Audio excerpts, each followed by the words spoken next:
UFC 298 is coming up this weekend, and today, guys, I have the complete betting guide for you. Today, we're going to be going over last weekend's bets, my confident picks, underdog opportunities, fights that you should be avoiding, lock of the week, prop bets, and potential parlays that we can make. We are going to be talking about all of it, and timestamps will be there in the pinned comment description down below if you want to skip to any particular part. Hello, everybody, and welcome back to another video. If you are new here, my name is Kyle. I'm your guy with many YouTube channels, and welcome back to the complete betting guide. Like I just said, everybody, let's get into the bets for today. All right, guys, let's start off the week with talking about how we did for UFC Vegas 86, and man, I'm feeling good about UFC 86. I was really excited about that fight night. So let's go through it very quickly. We had a single bet. All the confident bets did very well, and it was Bourquechop to win, Daniel Marcos to win, which of course we ended up getting a refund on this one, but he was well on his way to winning the fight. Gregory Rodriguez to win, and Jeremiah Wells versus Max Griffin to go over 1.5 rounds. Feeling great about all of those, and all of those hitting, guys. If you're interested, by the way, the channel membership, I will be posting this if you want to tail any of my bets, see where I'm actually putting my money where my mouth is. Every Thursday or Friday before the event, I will have this in the community post section for members only, of course. And I was playing around with a couple risky single bets, man. I was really feeling Topuria here, and I am very glad that took place. And you know what's really interesting is the risky two-fight parlay that I did here, which is Dan Ige versus Andre Fili and Loma Lukebumi versus Bruno Brazil over 1.5 rounds. The reason that this was risky to me was actually because of Loma Lukebumi. I was so confident that Dan Ige and Andre Fili were going to go over 1.5 rounds, but man, Dan Ige lives up to the meme, dude. Whenever his ranking's on the line, boom, this guy turns into an absolute animal. And then, of course, just for fun, I threw a few dollars on a risky underdog parlay here. Topuria, Andre Fili, and Bruno Brazil. I didn't mind their chances, but that shocked me a little bit. But all the bets right here, these 4 bets that I placed that I was feeling real good about, they all hit, they all cashed. I'm very happy about that. So guys, again, if you're interested, very cheap compared to other channels, by the way, every Thursday or Friday, I will be posting them. Let's get into the bets for today. All right, everybody, let's talk about some confident picks. Now, it is important to note that I am not going to be breaking these fights down from start to finish. I'm going to be very brief with this. If you are interested, I have a full card breakdown video talking about everything that there is to talk about with all these fights. So I'm going to recap these pretty quickly for you guys. I'm really feeling Amanda Lemos here for the first confident pick of the video, guys. Amanda Lemos is very dangerous for the division. Mackenzie Dern, while she is a little bit better than the bottom of the barrel, every single time she takes on anybody of significance, she seems to come up short, and Amanda Lemos definitely is somebody of significance. I understand she's coming off of a really tough loss, but at the end of the day, she has power. She should have the takedown defense, even though she had a little bit of a problem with their last fight. Who's Weili Zhang not taking down, to be fair? Honestly.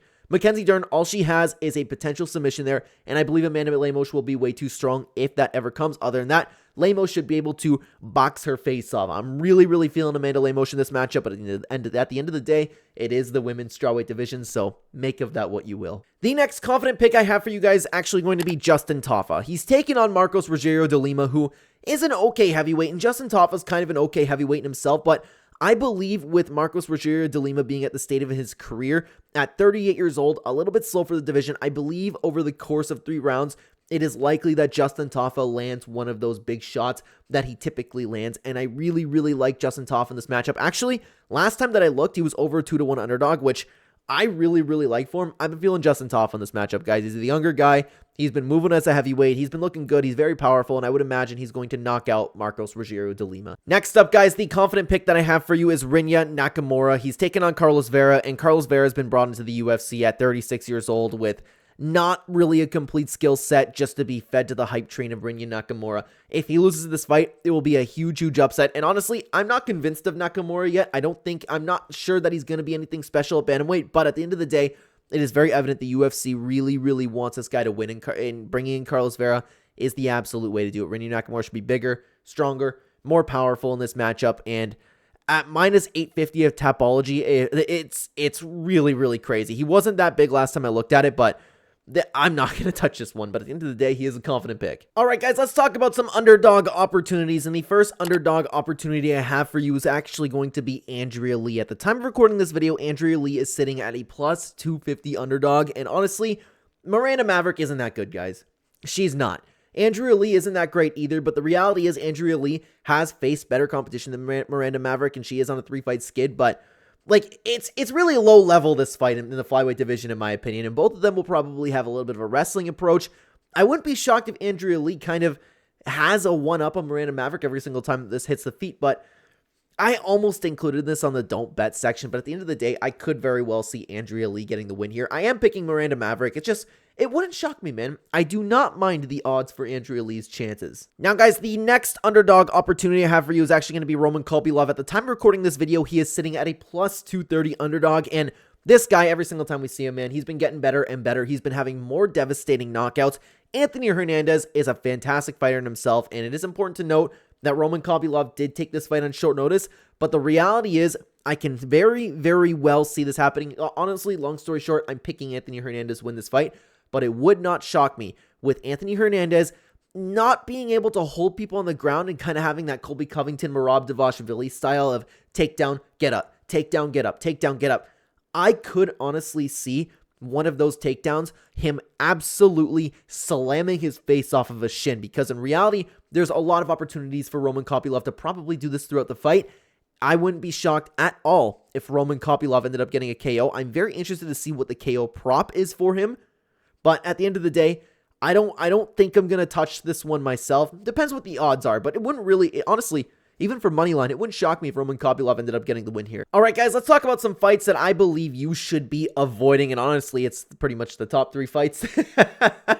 I'll keep it as simple as possible because at the end of the day, I'm just saying, hey, don't bet on this fight. So I don't think it really requires too much of a breakdown here. But it's Jeff Neal versus Ian Gary being the first one. The first one being because Ian Gary, for the first time in his career, has the entire world laughing at him, mocking him at the press conference. Everybody's going to be saying they dogged their wife. Look at Colby Covington last time around, and Ian Gary wasn't even there. He said, how many people has slept with Ian Gary's wife? The crowd went berserk. So all it's going to take is for one person to mention it. Ian Gary's going to be hearing it on the walkout. Fans are going to be screaming it about him. Your wife's a whore, all that type of stuff. He's going to hear it, and that's got to mess with you mentally. That is 100% going to mess with you mentally. The fans are going to actively be booing Ian Gary, and it's not one of these, oh, I'm gonna go in there and prove everybody wrong type of thing. It's not that people are booing for you and cheering for your opponent. It's that people and the entire world is laughing at you. That's got to wear on you mentally. I do believe that he pulled out for that reason alone. So I don't think he's going to be there all mentally. If he comes in there and just styles on Jeff Neal, then we know he can handle it. But at the end of the day, I'm not so sure that's going to happen. Plus, on top of that, Jeff Neal is a fantastic fighter in himself. I know I just said I wanted to keep that one a little bit short, but then I ended up not doing it. So let's keep this one short. The next bet I don't think you should be placing is Robert Whittaker versus Paulo Costa. Robert Whittaker, we don't know how he's going to be after that DDP loss. You gotta question at 33 years old, all of the wars that he's been through, all of the fight time hours that he has put in the cage, how Robert Whittaker is going to show up after a loss like that. And Paulo Costa, you never know what you're getting with Paulo Costa. Especially, think about it this way. If you were sprinkling Paulo Costa potentially, or either Robert Whittaker, somebody or something in this fight in a parlay, that falls out, you lose your odds, and then your parlay will then get transferred into something probably not worth your while. So I would not touch this fight more than any other fight on the card. Now, guys, this is going to be a little bit hypocritical because I do not believe that it is a smart idea to be betting on this fight, but spoiler alert, I did bet on this fight, okay? I know how that sounds, but hear me out, okay? It's going to be Alexander Volkanovski versus Ilia Topuria. Now, the reason being, we don't know how Alexander Volkanovski is going to recover after that knockout. It wasn't that long ago in Islam Makhachev, only 3 months ago. We don't know how he's going to return. That is the entire point of it. That plus Ilia Topuria is an absolute killer. It's not safe.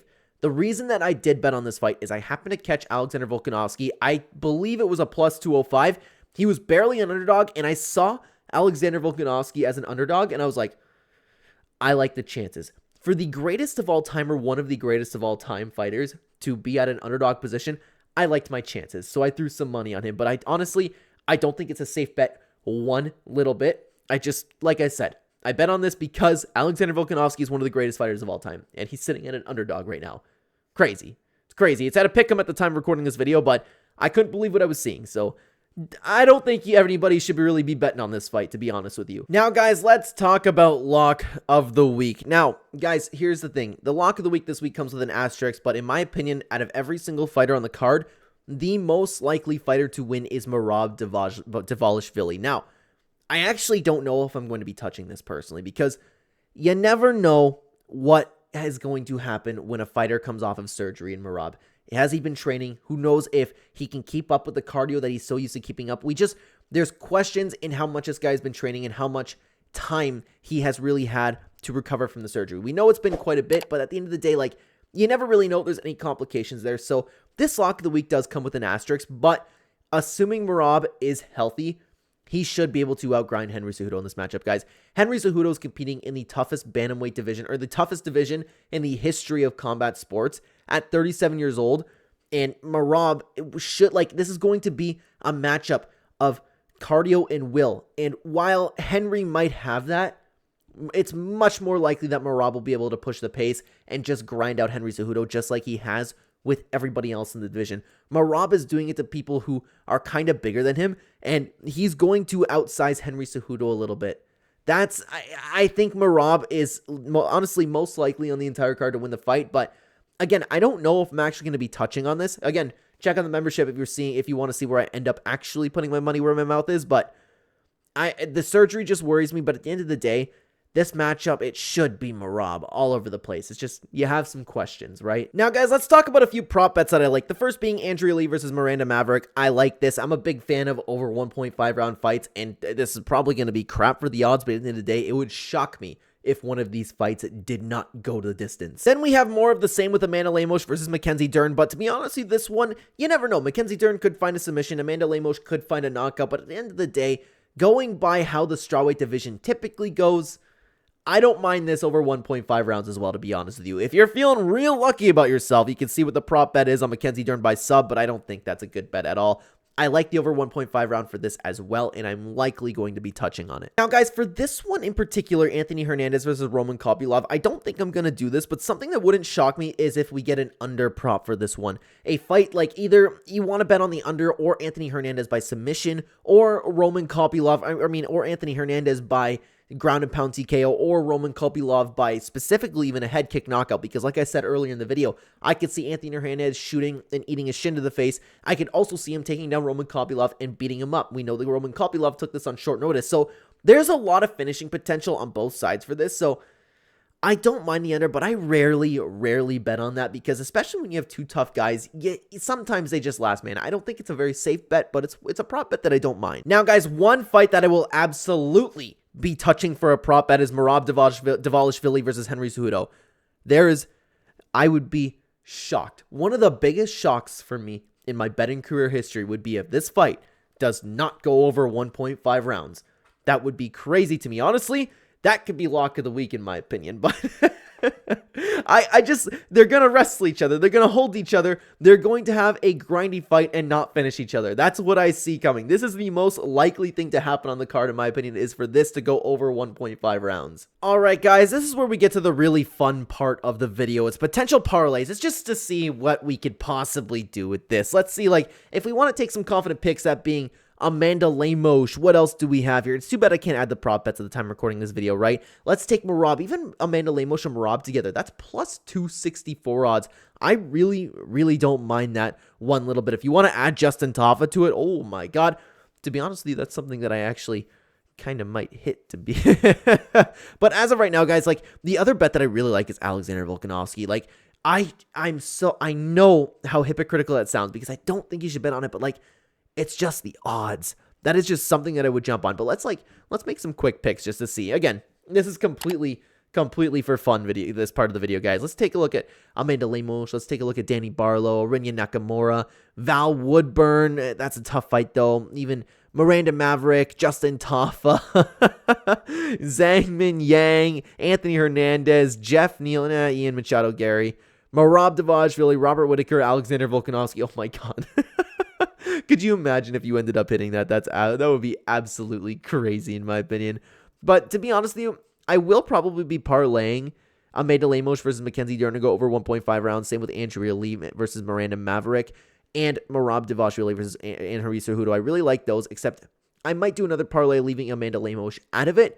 But I really don't mind some of these things here. Even if you want to go like Anthony Hernandez and Merab, like, you can get over double your money. There's a lot of, like, at the time again of recording this video, there's a lot of really good odds here. The only one that I would leave out is Rinya Nakamura, because let's say you take two favorites, you take Merab and you want to take Anthony Hernandez, let's say, right? You add Rinya Nakamura to it, you are barely changing anything, and I just don't like that for a guy that I'm not necessarily convinced about right now. It's just crazy. He has like almost Bo Nickel hype to him at the moment, which is insane. But stuff that you like, that I like putting together is even Amanda Lemos Shin. Oh man, if you want to go, it's too bad Robert Whitaker's not a good bet, but like Amanda Lemos, Anthony Hernandez, Justin Taffa, you really start playing around with it here.